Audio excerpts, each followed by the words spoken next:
So now I'm gonna start my journey to school, and I have the transportation, my legs.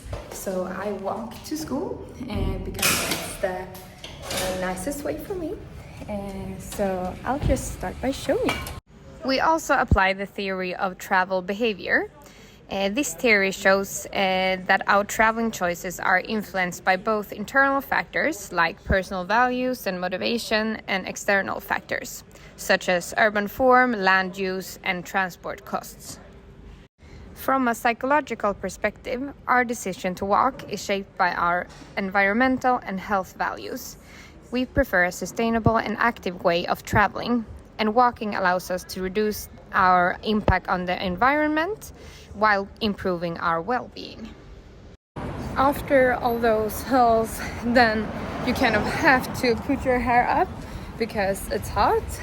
It's hot in Lisbon, but now I just keep on walking, but with the hair up because it's hot. From an urban form perspective, the short distance between our homes and a university, combined with a dense and walkable environment, makes it very practical and an easy choice for us to walk to school. And there's also a cost motivation behind our behavior, which is that public transport here in Lisbon is free for students under 23 as part of the transport policy. But since me and Lisa were 24 and 25, we would have to pay around 40 euros per month for a travel pass. So now we're on the way to school together, and we just walk. And because we wouldn't use the card outside the university, because we live in a very central area in the city, it doesn't make sense for us to buy the card each month. And given these factors, walking is the most logical and sustainable option for both of us. I usually bike to Iseg, or at least I try to, because in theory it should be a fast and green commute, but in practice the city layout makes it more like a daily detour challenge. The direct route would take me through the city center, but there's no safe or continuous bike lane, so I'll have to take a longer route to school. This is a clear example of how urban form shapes accessibility. The distance itself isn't the real problem. The problem is the lack of connectivity. My travel behavior depends on reliability and perceived safety.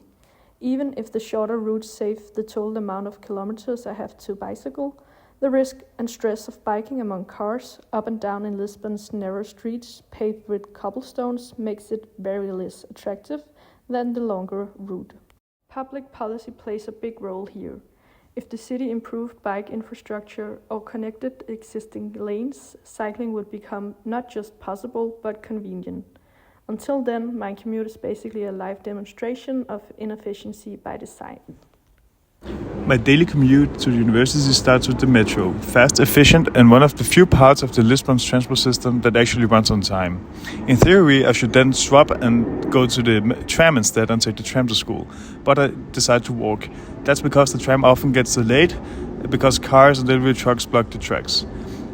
Accessibility depends on how well transport systems and urban work together. Here the infrastructure exists, but the design fails. So mobility is possible, but the accessibility is really low. My choice to walk instead of taking the tram reflects the determinants of travel behavior. It's not just about price, since I have paid for my card. It's about reliability, time and control. I also experienced the policy barrier. I'm eligible for free public transport with my Navigante card, but getting it took weeks because of the NIF.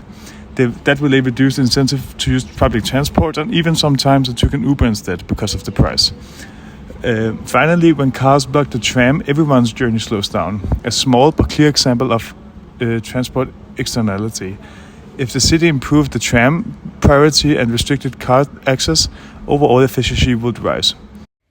In summary, we applied 3 key concepts from Chapter 3 to explain how we travel to university. First, accessibility versus mobility. Second, determinants of travel behavior. And third, external cost of transport. And as a sign says in Less is stairwell, difficult roads often lead to beautiful destinations, us meeting at Iseg.